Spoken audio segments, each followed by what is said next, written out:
Are you like me and you struggle with doing sound installs and everything?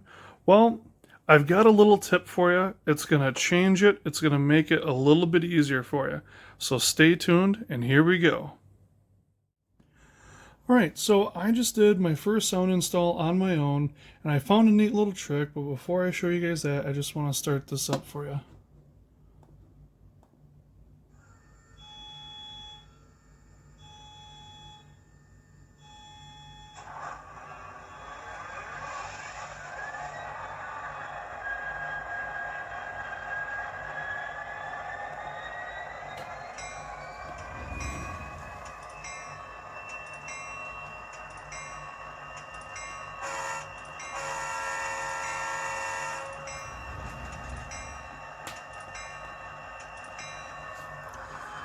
Not too bad, right?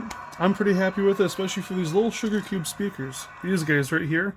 Well, I don't have the cojones on me yet to put in a keep alive on this guy. I gotta get better solder. And maybe a little bit more practice before I really try to go at the decoder board. You don't need to solder these. I've been watching a couple of YouTube videos and everyone's soldering these things. I don't know if you know it, you can get away with not soldering them. So for those of you who don't know that, I'm going to show you. Just a second. Alright, so I'm putting a bunch of these together since I'm doing 4 sound installs. I've been waiting a while to do this. I just picked these up about a week or so ago. And I was so nervous about soldering because I saw a friend of mine who did these in his CNW unit and he just got, he looked kind of frustrated and whatnot. But I'm going to show you something. It's got to do with these little pins here. You don't have to solder. Let's see if we can zoom in. Right there, right here, this little springy thing. You don't have to solder to it. I'm going to show you. So I know this guy was a success, so I'm going to put this guy off to the side. I'm going to grab this DT&I engine here. This I picked up for a friend of mine's railroad who does a modern DT&I, and so I'm modeling an interchange that I have with him.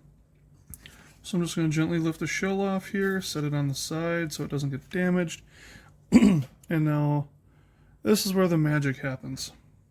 See these 2 brown wires? These are speaker wires. And this tiny little clip. Let's see if I can get in here. This tiny little clip. You can push on this. This little gap appears and the speaker wire will be pinched in there. And then you don't need to solder it. If you want proof, it's not in the pudding, it's in the locomotive. Boom, look at that.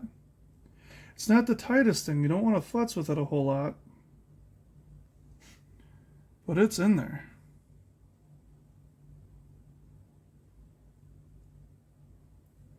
And it works. The best part is if something happens and these wires get pulled out, they'll just come out of here instead of breaking.